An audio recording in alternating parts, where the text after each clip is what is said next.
welcome to Fifi Quest. Back in LA. Fifi Quest is coming to you live from California. I am back from the great state of Montana. I went there, and the sweet air of freedom choked my Californian lungs like the foulest odor.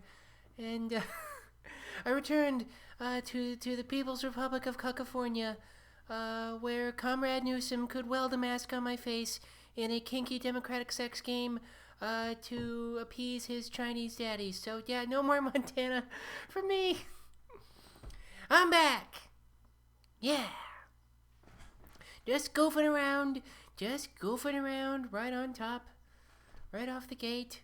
I don't believe any of that crap. I'm just being a silly goose. I like being a silly goose is all. When you turn into Fifi Quest, you turn in to silly goose time. So, prepare emotionally. Got a whole flock of silly geese coming at ya on Fifi Quest. They migrate right to my house. The whole flock of silly geese. And hunters can't, they can't even hunt the silly geese. If you go to the game warden and get a permit to fly the silly geese, to hunt the silly geese herd that flaps around during Fifi Quest, they give you the death penalty. That's what they do. It's gonna be one of those podcasts, huh? It's gonna be one of those. Just going off the rails. Because I miss stand-up. I miss goofing out and wilding out. And this is all well and good, people. But, it's just me in here. And then you listen to it on your own time. And you hopefully enjoy it. But, I don't get that. I'm not in the room with you. Clowning off and feeling you having fun. And then I have fun. We all have fun together. I miss it. I'm realizing that I miss it. I've been doing a lot of self-reflection lately about what I really want to do in life. And I've touched on a little bit before where the way I was doing my career was no fun. Everything was so high stakes and everything was so important. And, no one likes ultra high stakes, important silliness. Duh, right? And I didn't, bottom line is I did not have a wealth of happiness inside to keep myself going. And comedy is a lot of fun. It saved my life in a lot of ways. Literally. But it's not enough to go on to sustain life. I need a well of happiness to base it off of, and then I can go goof out. And now I have that. So whenever we're able to open up, whenever that is, I think I'll really enjoy doing comedy again. And I hope to see you all there. So, at the Comedy Store, my favorite place on earth, other than Bozeman, Montana, where I was, as I talked about. Maybe I'll do a Fifi Quest from the Comedy Store one day. Why not? But anyway, I, on my little Montana farm trip, I really learned something about myself that I was missing. I went to, by the way, if you don't follow me on Instagram, I recommend it because I've got cute goat videos and really gorgeous hiking shots just to go for, I've been posting a ton and I got more for days. So follow me at Fifi Dosch, FIFIDOSCH on Instagram. I got some cute stuff. But there was this one hike I did. It was about a 10-mile hike, and it actually started to storm a bit that day. And when you would get to higher elevations, it was a hike to this 10-mile, 5 miles in, 5 miles out at the top. It was pretty high elevation too. I couldn't tell you a number.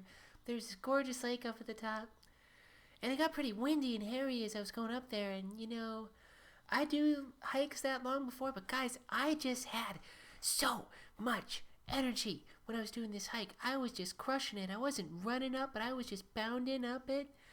And I just was just going and going and going. And I felt like, I think for a lot of my early transition, and I think you can see that on these podcasts, I was really like soft and delicate, and I want that to be part of my femininity for sure. But I didn't really know how to do that without being kind of like maybe ineffectual and a little weak and very small and kind of scared to take up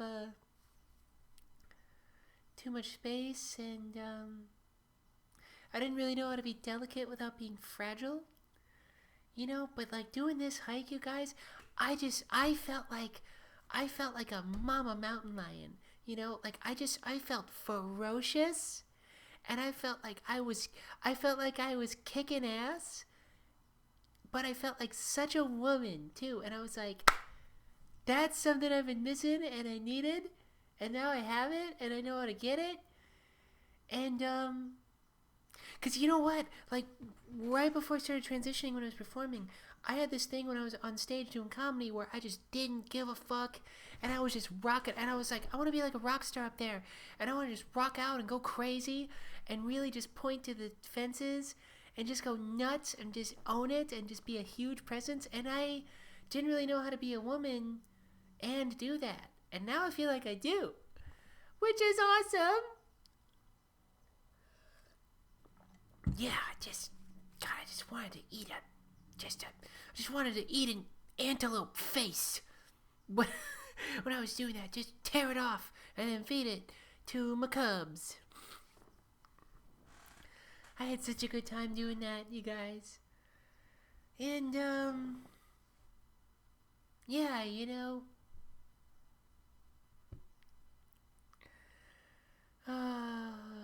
yeah, just what I needed this trip, and I needed to get out. And I was staying with friends, and they live out in the middle of nowhere, and I left, they're farmers, so they're there for a lot of the time. They don't go out into town much, and they're like, hey, we could do this trip to where they, quarantine for long enough time before they'd ever have to see anybody. So I feel responsible about that. Also, I feel like, look, I want all this shit to stop, and I want to keep everybody safe and follow the rules, but like, who's kidding who? We are social animals. And I needed some mental health help, and I needed to be around people in a substantial way. And I feel like I did that safely. So, they had some people over there on the 4th of July, and I'm like, I'm staying way distant from everyone, so maybe that makes this a little awkward, but I don't care. I want to be that girl. So that's what I did, and I feel good about it, and the whole thing felt wise. And by the way, I gotta say, I drove up there because I wanted to have my car there, and I didn't want to fly for obvious reasons. When you get past, like, north of Barstow through Nevada, ain't nobody wearing masks. Not at all. And granted, these places are middle of nowhere, so whatever. I'm not gonna be, the goddamn California trans carpetbagger coming into rural Utah. I'm like, wear a mask! Don't you know what you're doing? I'm like, no one ever comes here. Ever. There's 460 people live in this town, and people don't stop because it has Mexican food, where it's just a burrito full of cold shredded chicken, and we think it's delicious. So no, we're not concerned. I think that's when people are like, why don't people wear masks? I think they don't realize, and I'm from a town like this, there are so many places in America where the only advantage is we don't have to do anything. Hey, there's nothing here, but we don't have to take part in life either. But yeah, so when I went up to Bozeman, I would say maybe 25% of people, if you weren't working in a grocery store or working in a store, I'd say like 25% of people were wearing masks. Whatever. And that's a tourist place too, so that's concerning, but they did close down all the big gatherings, so there's not going to be a ton of people out, and I asked my friend up there who's a nurse, I'm like, should I be concerned? And she's like, I think you're good. Don't worry about it. So, that's what's up. Told you about my hike. I told you how I can be a ferocious cheetah lady and still be just, God, and you know what? I felt like on that hike, guys, where I just felt so big and so fierce and powerful and feminine. Like, I just felt like such a woman, too. Like, I felt really sleek. And I felt like delicate and fast and like lithe and nubile and like, yeah, it was just such like an ingredient in the recipe of the girl I want to be. And yeah, it felt awesome. And I just kicked its ass, and I can't wait to bring that to the stage and bring that to my life.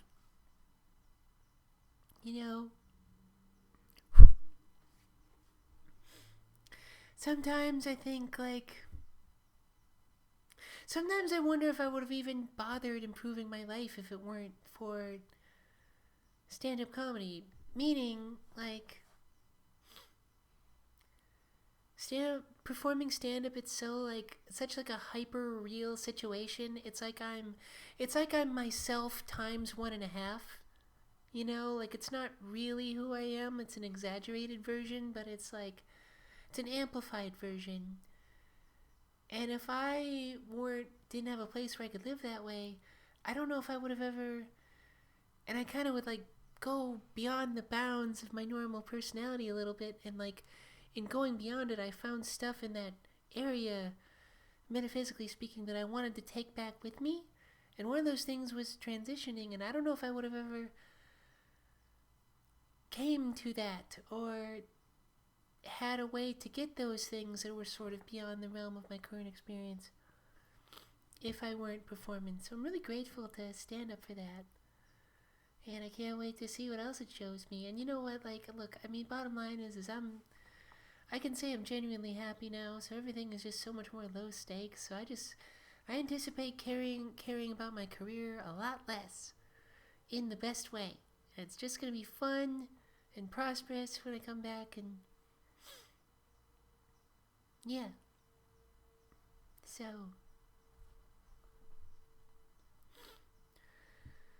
other than that, what else did I do? By the way, did I tell you guys, on the drive back from Montana to here, I did I came back in yesterday, I did the whole thing in one shot. Boom! Because, coming up there, it was, a little rainy and cloudy, and I'm like, it's my adventure, I'm finally getting out of quarantine, and I'm gonna have so much fun, and, oh, look at the cute little towns, and it's so green, and blah, blah, blah. It was just stopping and just, estrogening out, just stopping and just hormoning out and everything, and oh, I'm so happy, I want to cry, everything's so beautiful. But, on the way back, I'm like, you know what, it's hot. I don't want to spend the night in Vegas. All these towns, when you really crank up the light on all these little rural Utah towns, they really look ugly, and it's 94 degrees. I'm going the fuck home. So yeah, 17 hours in one shot. No big deal or nothing. Yeah. I can amuse myself for a long time. Alone. Obviously, that's what Fifi Quest is. Just me goofing off in myself. Alone in this room. And finding, thanking people for indulging me.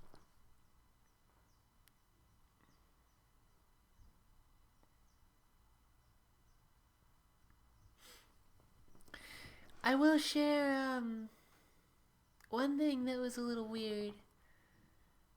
And I've heard other trans people talk about this kind of thing happening, but my, friend who I stayed up with there, he's one of my best friends in the whole world. We knew each other back in my hometown in Aberdeen, South Dakota, but we weren't really friends then, but we both went to college in Montana, in Bozeman, Montana, and there we got to be best friends, and we lived together for a good while. And he got married, and it was I'm friends with him, and you know how it is, you become friends with your friends' spouses, so it's But, like, he was my friend and she was, like, my friend's wife, you know? I hate to say it, but, like, I mean, maybe I don't, but, like, it's like I'm friends with her and he's my friend's husband, you know? Because I moved out of Montana and, you know, spent a lot of time with him about 9 years ago, and we kept in touch, sure, but we hadn't really hung out. I went back up there once, and we went on a hike and stuff, and maybe in, like, 2015. But yeah, it's like, our relationship changed. For sure. Like, he's still my friend Andy, but I'm not his friend Joe anymore. I'm not. So it's like, there were times when we were staying together, it's like, I kind of felt like now I'm just some girl in his house, you know? It did change. And I guess that's a little sad. I mean, it's not, but you know, it's not like we won't be friends or we won't build, but it's like we're building a new friendship, you know?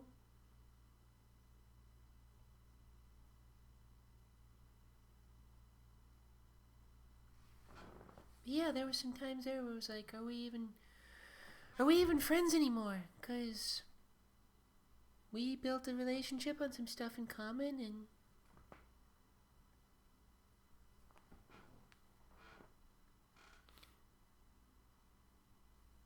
you know, I mean, I still like to do a lot of the same stuff, but I'm different now.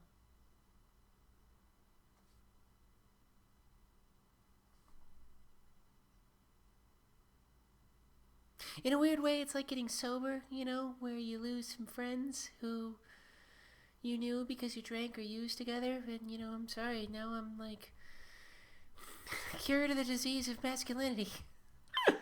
I don't mean that. I'm goofing. Truth be told, I don't like when queer people talk about masculinity like it's inherently bad. I mean, I condone goofing around about anything, but just to be absolutely clear, seriously saying that masculinity is itself toxic or needs to be changed or apologized for, I think is really shitty. You know, queer people, more than anyone, ought to know how awful it is to tell someone, hey, your innate sexuality that's normal and natural to you, it's bad and you should treat it like it's bad. Like, we ought to know more than anyone how crappy that is and how crappy that feels. And I think when some of us turn around and do it to straight men, I think that's shitty. Straight men are just fine. They lift a lot of furniture, and they're, you know, they're changing tires. Not in the city I currently live in, but you understand.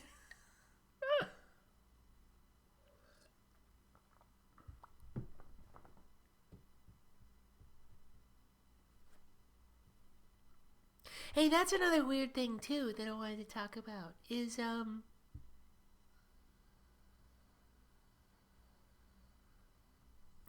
transitioning has kind of opened up some traits in me that, like, you could describe as kind of traditionally masculine almost. Like, it's kind of like I feel more athletic, and I feel like the other day I was thinking, you know what, I'm gonna learn how to change my own oil. Cause like, I had to get an oil change when I was up there and it cost way more than I wanted. I'm like, you know, like, a quart of oil is $15. Like, I could learn how to do it myself, I'm sure.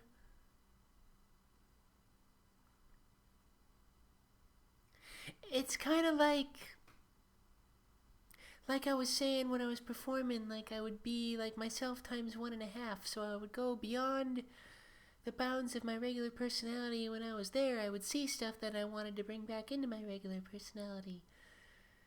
And I feel like I didn't have a lot of male skills when I was identifying as a man. Because it's like if I wanted to go beyond me and learn new stuff that existed beyond me, it's like, well, my real personality as a woman was existing in that area. You know? And so if I would go too far beyond myself, I would discover this thing I wasn't prepared to accept yet. And now that I'm beyond there, I can see more things I want to bring back. So, all this to say, I'm going to learn, how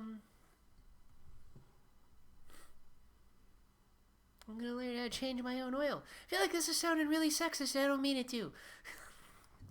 Yeah, we here in this progressive transgender podcast would like to say that women cannot do things mechanically. Their tiny little delicate hands can't hold tools. They slip right out of their lotiony palms and into the machinery, causing all kinds of mechanical catastrophe.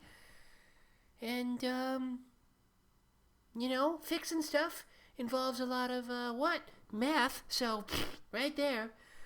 That's a no-no. Yeah, look, I don't want to be sexist, but Rosie the Riveter never made a single effective bomb in her life. All her casings were filled with potpourri, and, because she didn't know anything better other than, like how to make things smell like lavender. So when they would drop them all over Okinawa, it would just make the Japanese army smell better and lose their morale to kill more American men.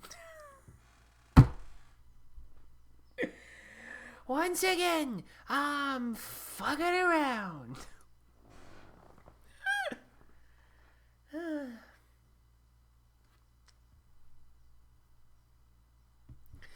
I miss goofing around frivolously. I really do.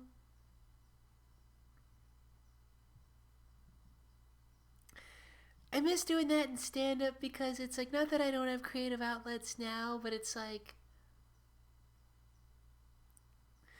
all of like the quarantine-based creative outlets have a permanence that like stand-up does not.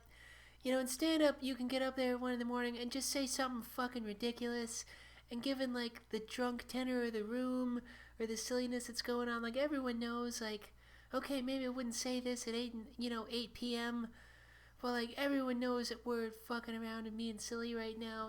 Everything that you send out over Twitter or anything, or even like podcasts, it has like a permanence to it that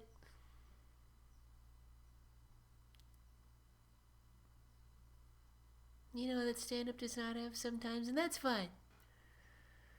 Because what I just said about girls that are probably goofing around, that old Rosie the Riveter around, you could cut that out and turn it into whatever if you're so inclined. You goddamn secular church ladies. But, stand-up doesn't have that kind of thing. Not all the time, anyway. And that's what's cool, But, we'll be back again. Tell you what, I'm tired of gloom and doom. No gloom and doom. I've been saying that on Fifi Quest. We're gonna get back to normal, and people got to deal with stuff. Big scary stuff happens, and we deal with it. And that's not an aberration from life. That's part of life. And that's easy to say while I'm sitting here being healthy, but that is what it is.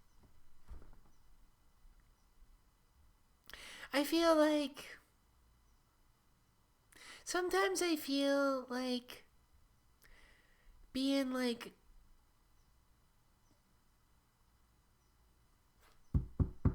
really over theorizing about how things like COVID are gonna like change life, or like just the constant speculation of it, rather than just like, okay, how do I deal with it today? And all of the America is the dumbest country in the world for all of our rates going up.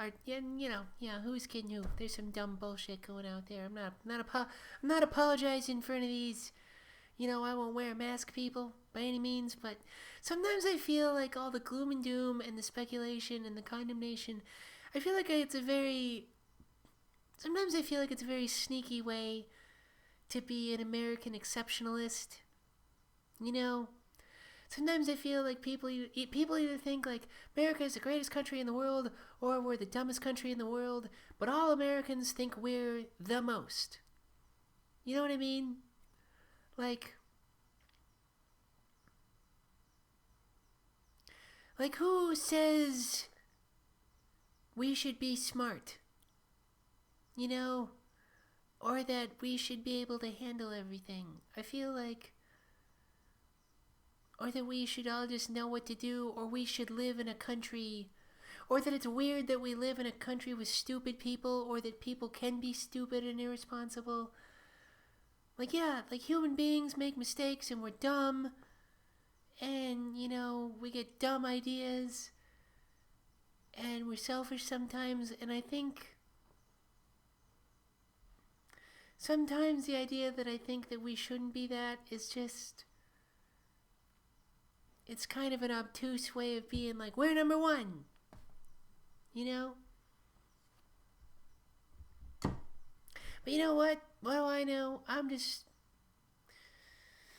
one day at a time, you guys. I'm just like, alright, well, stuff is closed. Gonna do my best to take care of myself and give myself what I need and what other people need. And, you know, my own oxygen mask is on. I'm gonna help my neighbor put theirs on the best I can, and that's all I can do. And, despite everything, 2020 has been the happiest, most joyful year of my life. And, so, I'm gonna remember I can be happy if, even if things are fucked up. Especially when things are fucked up. I hope I can take that with me the rest of my life. If early transition in 2020 has taught me anything. So, you know what, the fiefdom?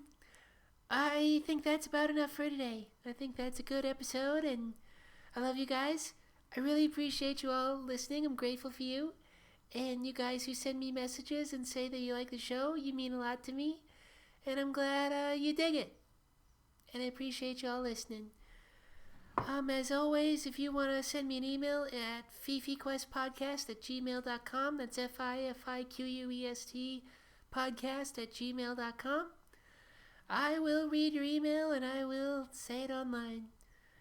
Or if you want to leave me a comment in one of the YouTube videos or something, that would be cool. So, either way, I love you guys. I'm grateful for you for listening. Take care of yourself. Take care of others. Don't let anyone tell you you can't be happy. Even if life is a little fucked up outside, there's still a great deal that is not fucked up.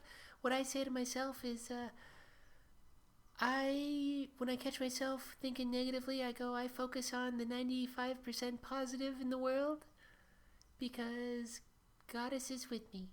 So, that's a tool I use. You're welcome to it if you like. I love you guys. Talk to you later.